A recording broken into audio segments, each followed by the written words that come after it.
कि अक्सर मुझे इस बात को भी लोग कहते हुए दिखे हैं कि इस्लाम के अंदर शराब ही तो हराम है। कोई भी नशा पाप का बाप होता है। अगर धार्मिक लोग धर्म को बढ़ाने का काम करते हैं, अगर धार्मिक लोग धर्म को बढ़ाने का काम करते हैं, तो जाहिर सी बात है उन्हें भाई पाप को रोकने के लिए काम करना पड़ेगा ना। मैं ये कहूंगा कि और लोग भी हमारे साथ में आए और प्रयास करें, गांव दर गांव जाएं, बच्चों को समझाएं और कोशिशें करें।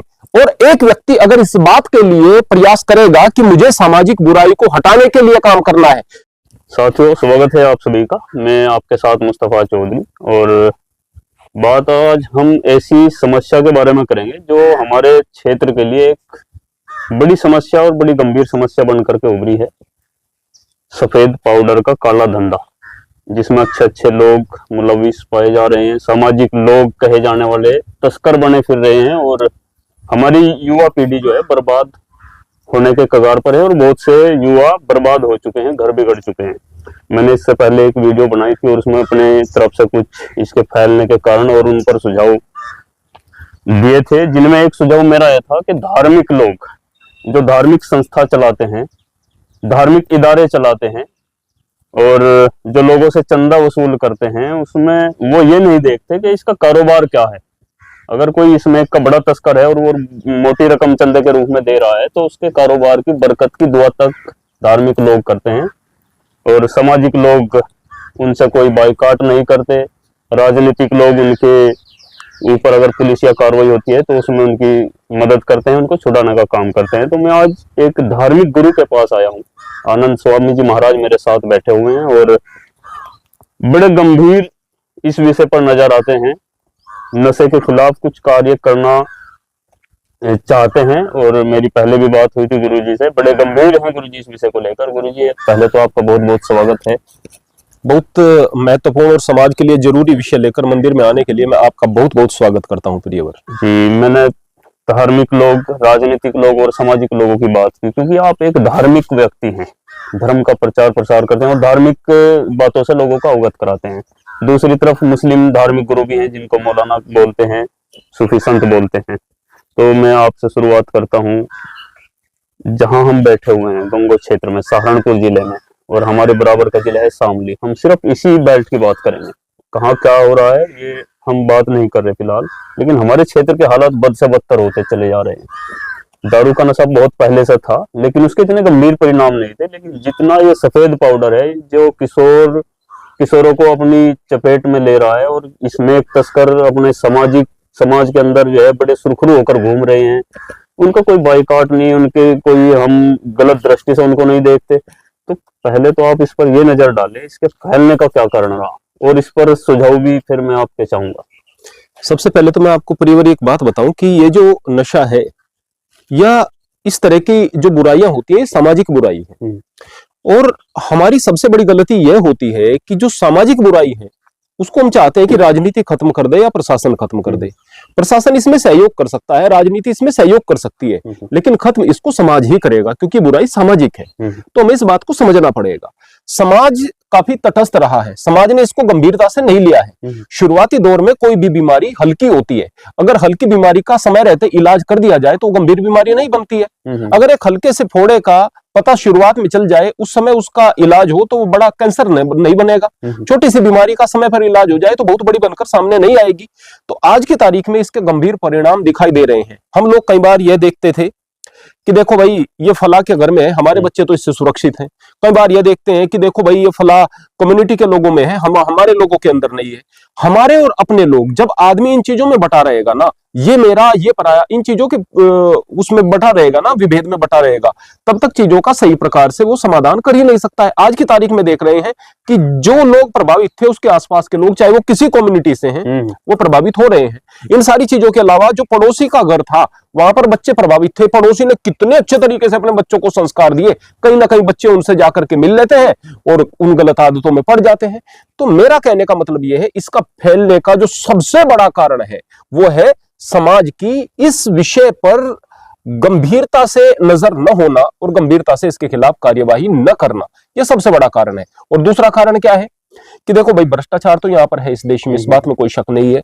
अगर पुलिस को उसका हिस्सा मिल रहा है तो पुलिस सही प्रकार से काम नहीं कर पाती है। पुलिस के पास में कोई अगर शिकायत लेकर के गया और वो बेचारा परेशान है, विशेष रूप से हमारी औरतें, माँ बहनें, बेटियां अगर परेशान है, वो शिकायत लेकर के गई है कि हम किस तरह से अपना खर्चा चला रहे हैं, हमारे ऊपर अत्याचार हो रहे हैं, हमारे ऊपर प्रताड़नाएं हो रही हैं, और उनके खिलाफ पहले तो कोई शिकायत होती नहीं है। शिकायत हुई तो पुलिस कुछ कार्यवाही नहीं करती है, थोड़ी सी देर तक पकड़ेगी, थाने में बैठाएगी। किसी स्मैकियों को पुलिस भी बहुत ज्यादा देर नहीं रोकती, छोड़ देती है। फिर इसके अलावा मैं पॉलिटिक्स को भी कहूंगा कि पॉलिटिक्स ने भी कई बार इस तरह की चीजें आती है कि हाँ भाई, जो हालांकि मैं पॉलिटिकल बात नहीं कर रहा हूं, हल्का सा एक इशारा कर रहा हूं कि जहां पर पॉलिटिशियन को थोड़ा सा फायदा हो रहा है, चाहे अर्थ का हो रहा है, चाहे लोगों का हो रहा है, किसी भी प्रकार का फायदा हो रहा है, तो फिर वो भी सही प्रकार से काम नहीं कर पाते। लेकिन मैं अगर 90% इसमें कहूंगा योगदान है, वो हमारे समाज का है, और समाज इसको गंभीरता से नहीं ले रहा था। इसके लिए मैं समाज से बड़ी शिकायत करता हूं कि उन्होंने इस चीज को फैलने दिया, और अब भी अगर हम मिलकर के इसके खिलाफ काम करें तो निश्चित रूप से इसका लाभ होगा। बिल्कुल, जो कल आश्वस्त थे कि मेरा घर परिवार सुरक्षित है इस बीमारी से, आज वो इसमें जो है मुलविस हो गए। और आज अगर मैं खुद पर गौर करूं, अगर मैं इस चीज से मुतमईन हूं, तो क्या गारंटी है कल मेरे बच्चे इससे बचेंगे। तो इसलिए बेहतर होगा कि दूसरे के घर पहुंची वहीं पर इसको रोक दिया जाए। इस तरह की कोशिश हमें करनी चाहिए। ये आपका इशारा था। तो धार्मिक लोग इसमें क्या भूमिका निभा सकते हैं? बीमारी तो फैल चुकी है और एक तरह से लाइलाज बीमारी की तरह फैल चुकी है।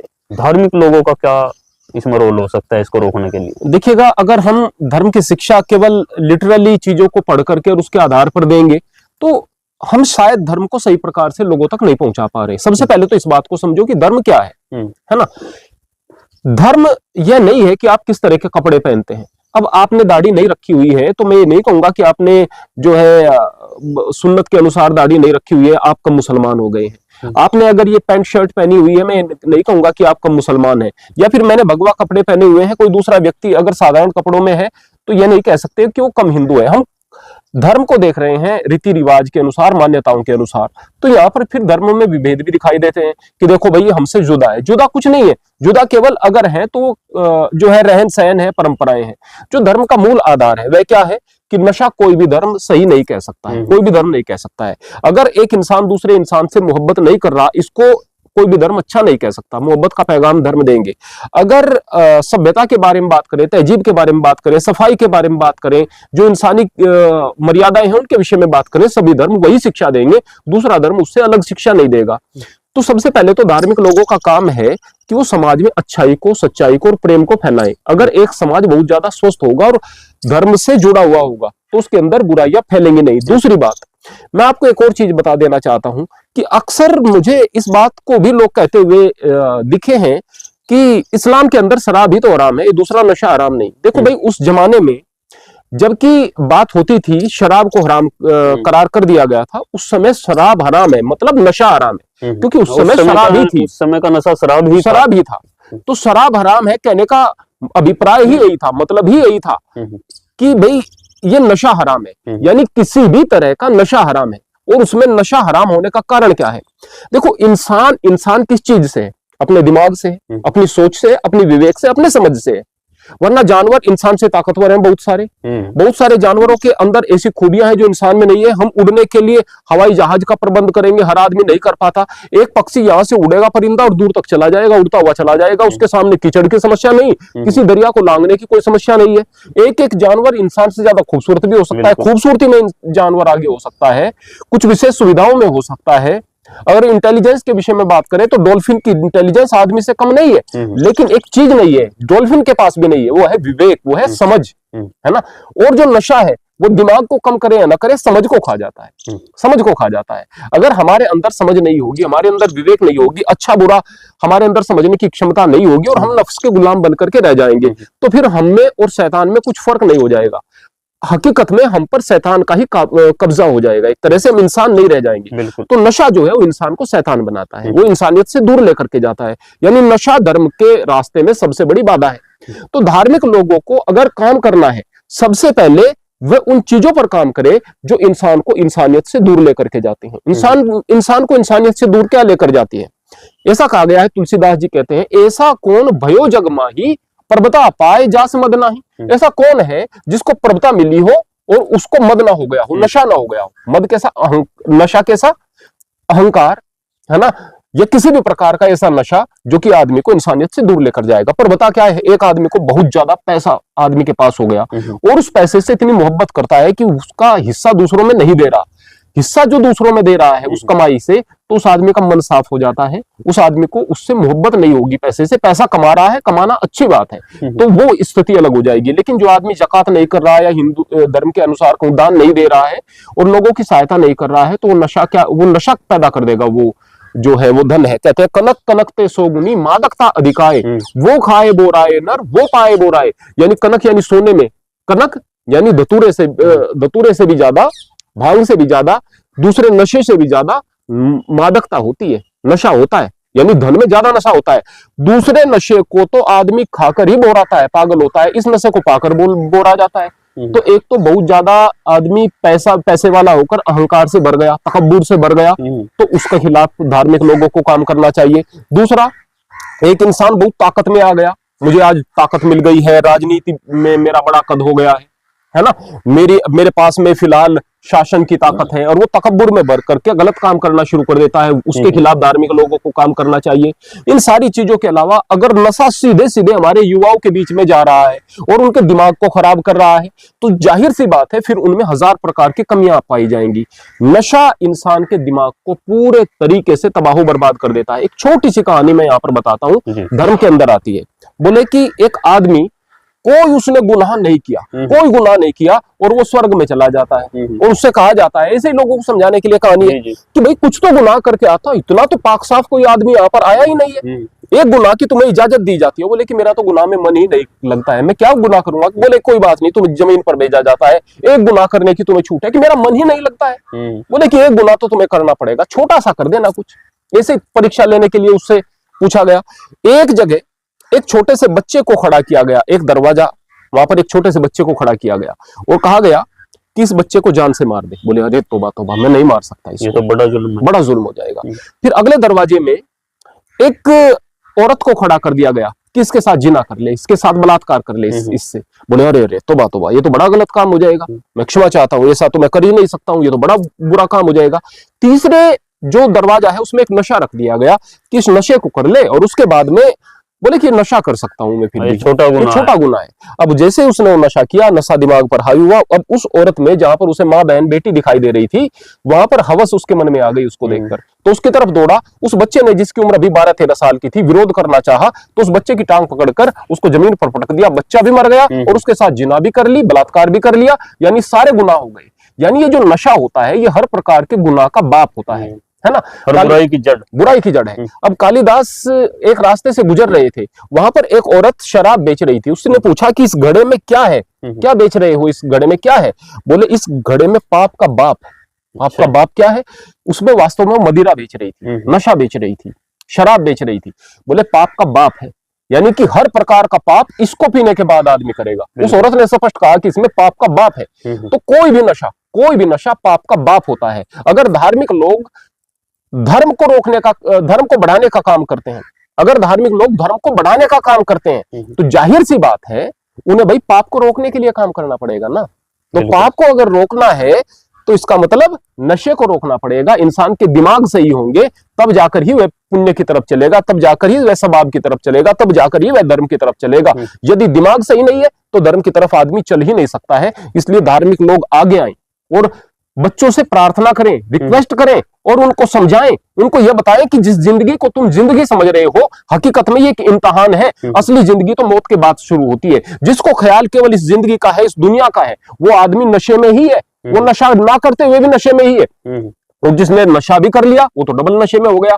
असल में हर आदमी को नशे से बाहर होना है। उसको इस बात का ख्याल रखना है कि यहाँ पर तो हम एक इम्तिहान के लिए आए हैं। जिसको आंख बंद होना कहते हैं, वो आंख खुलना है। और जब आंख खुलेगी और पता चलेगा कि हम क्या लेकर के जा रहे हैं दुनिया से और हमारा हश्र क्या होना है, उस वक्त वो पछताएगा। पर पछताने के बाद कुछ शेष नहीं बचेगा उसके पास में, कुछ करने के लिए मौका नहीं होगा। धार्मिक लोगों को इस बात का एहसास कराना चाहिए कि वास्तव में इस जिंदगी के बाद जो जिंदगी मिलेगी उसके लिए तैयारी करनी है। गुरुजी, आपने बताया कि ये सामाजिक बुराई है, और वास्तव में ये सामाजिक बुराई है, और कोई शासन प्रशासन राजनीतिक लोग इतना इसमें हस्तक्षेप नहीं कर सकते जितना समाज के लोग इसके खिलाफ संगठित तौर पर लड़ाई लड़ सकें। तो आप इसके लिए तैयार हैं संगठित तौर पर लड़ने के लिए? 100%। न केवल हम तैयार हैं, बल्कि मैं तो एक बात समझता कि हूँ, आप सामाजिक व्यक्ति भी हैं, धार्मिक व्यक्ति भी हैं और जी, एक जी, जिम्मेदार व्यक्ति भी हैं। बिल्कुल पूरे तरीके से तैयार हूं और अपने स्तर पर मैं प्रयास कर भी रहा हूं। लेकिन मैं चाहता हूं कि सभी लोग जो इस दिशा में काम करना चाहते हैं वो संगठित हों, क्योंकि यदि हम अकेले अकेले प्रयास जी करेंगे जी जी। तो उस प्रयास में इतनी धार नहीं होगी। कोई भी, जैसे कि सूरज की किरण है, हम धूप में बैठे हैं, आराम से हमारे ऊपर पड़ रही है, अच्छी लग रही है, कोई दिक्कत नहीं। लेकिन अभी हम एक लेंस यहां पर लगा दें और उस लेंस से इनको एकीकृत करके और एक स्थान पर ये बिंदु होकर के पड़ेंगी तो ये आग लगा देंगे, आग लगा दें, है ना, क्योंकि वो किरण एक जगह संगठित हो गई है। तो आप जो प्रकाश के लिए प्रयास कर रहे हैं, जो उजाले के लिए प्रयास कर रहे हैं, जो धर्म के लिए प्रयास कर रहे हैं, तो सूरज की किरणों के जैसे हैं। आपको संगठित होना है ताकि आपका प्रभाव बन पाए। तो मैं ये कहूंगा कि और लोग भी हमारे साथ में आए और प्रयास करें, गांव दर गांव जाएं, बच्चों को समझाएं और कोशिशें करें। और एक व्यक्ति अगर इस बात के लिए प्रयास करेगा कि मुझे सामाजिक बुराई को हटाने के लिए काम करना है, तो वो नशे के खिलाफ तो काम कर ही रहा होगा। नशा जल्द ही समाप्त हो जाएगा, उसके बाद भी वो लोग न रुकें। फिर बहुत सारी चीजों को दूर करना है, संसार से नफरतों को दूर करना है, एक दूसरे के साथ में लड़ाइयां हो रही है, इसको दूर करना है, आपसी विभेद हो रहे हैं, इसको दूर करना है। अगर आप ऊपर ऊपर से हिंदुओं को देख करके समझ रहे हैं हिंदू तो काफिर है, खराब है, तो मुसलमानों को समझाएं हिंदू तो कुछ और है। ठीक इसी तरह से ऊपर ऊपर से मुसलमानों को देख करके हिंदू देख रहे हैं कि ये तो लोग खराब हैं, ये लोग इस तरह के हैं। नहीं भाई, आप करीब जाकर के देखें और पता चले कि वहां पर भी बेहतरीन इंसान है जो अमन और प्रेम चाहते हैं। तो फिर एक दूसरे के करीब आने की भी कोशिश करें। यानी कि एक आदमी अगर कोशिशों में लगेगा तो वो कोशिशें आगे तक जाएंगी और निश्चित रूप से दुनिया बेहतर हो सकती है। बिल्कुल, दूरियां गलत फहमियों को जन्म देती हैं और गलत फहमियां जो हैं दूरियां पैदा करती हैं। ये बड़ी अच्छी बात गुरुजी ने कही। आप जैसी सोच के बहुत सारे लोग हैं और अलग अलग कार्य कर रहे होंगे, करते ही हैं, लेकिन हम इस विषय को लेकर बड़े गंभीर हैं। मैं भी बड़ा गंभीर हूँ जो इसमें कि ये एक लाइलाज बीमारी चली हुई है, कल किसके घर को ये लपेट ले। और निश्चित रूप से जिस तेजी से ये फैल रहा है, एक ना एक दिन किसी का घर नहीं बचेगा। तो जो अलग अलग क्षेत्र में अलग अलग अपने तरीके से काम कर रहे हैं, उनको संगठित होने की जरूरत है। और मैं भी इस काम के लिए तैयार हूँ, जितना भी मेरे से हो सकेगा गुरुजी के मार्गदर्शन में। और सभी लोग संगठित हों। किस तरह से संगठित हों, क्या आपके सुझाव हैं, थोड़ा उन पर प्रकाश डालिए ताकि और लोग भी इस मुहिम से जुड़ सके और संगठित होकर इसके खिलाफ हम, क्योंकि बातें बहुत अच्छी अच्छी करी जा सकती हैं अलग अलग, लेकिन उस पर काम करना भी बहुत जरूरी है। तो मेरी इच्छा है कि संगठित होकर अपने क्षेत्र में, मैं पूरे देश की और पूरे प्रदेश की बात ही नहीं कर रहा हूँ, मैं अपने गंगो, सहारनपुर और शामली की भी सिर्फ बात कर रहा हूँ, किस तरह से संगठित हों, क्या प्लेटफॉर्म हो सकता है इसके लिए। दो तरह पर काम करना चाहते हैं हम। दो तरह के प्लेटफॉर्म होते हैं प्रियवर। एक तो वो होते हैं जो लोग वास्तव में काम करना तो चाहते हैं, लेकिन वो एक अपना रजिस्टर्ड एक फर्म बनाएंगे, उस फर्म का काम लेकर के आगे चलेंगे और फिर दिमाग में आएगा अरे भाई हमारी फर्म आगे बढ़ रही है, अब हमें दूसरी चीजों का लाभ मिलेगा, फिर राजनीतिक लाभ मिलेगा, इत्यादि इत्यादि। बुराई इसमें भी नहीं है, बुराई इसमें भी नहीं है। लेकिन इससे भी बेहतर एक तरीका होता है कि भाई छोड़ दो नाम को, ध्यान दो काम पर। बिल्कुल, है ना, आप कोई फर्म रजिस्टर्ड ना कराएं, आप कुछ ना कराएं, कोई आपको नहीं रोकता अच्छे काम के लिए, ना पुलिस रोकेगी, ना प्रशासन रोकेगा, ना कोई रोकेगा। आप कुछ लोग इकट्ठा होकर के आप अपने संगठन को एक नाम दें, एक नाम दें। उसको कोई रजिस्ट्रेशन नहीं, वो किसी एक का नहीं, कोई उसमें पदाधिकारी नहीं, सभी लोग उसमें बराबर के हैं। सभी लोग आपस में एक दूसरे के साथ में चलें और गांव दर गांव जाएं। अभी एक इस सप्ताह में इस गांव में गए, अगले सप्ताह इस गांव में, अगले सप्ताह, यानी कि एक महीने में अगर 4 भी प्रोग्राम हो जाए, 4 गांवों में हो जाए, उन 4 गांवों से कुछ लड़कों को आप चुने, कुछ लड़कों को चुने, कुछ युवाओं को चुने कि आप यहां पर रोज इकट्ठा होकर के बात करेंगे। किस चीज की? अमन की, प्रेम की, इंसानियत की, जिंदगी में आगे बढ़ने की, तरक्की की, बुराइयों से दूर रहने की। अब वो रोज काम करेंगे, फिर हम लोग या दूसरे लोग जो भी कोई वहां पर जाए, दोबारा फिर उन लोगों से जाकर के मिले। इस तरह से क्रम से अगर काम होंगे तो न केवल नशा दूर होगा, बल्कि हमारे युवाओं को सही दिशा मिलेगी। हमारे पास में इस देश के अंदर सबसे ज्यादा युवा शक्ति है, और जिसके पास में युवा शक्ति ज्यादा होती है वो देश सबसे ज्यादा ताकतवर होता है, वो कौम सबसे ज्यादा ताकतवर होती है।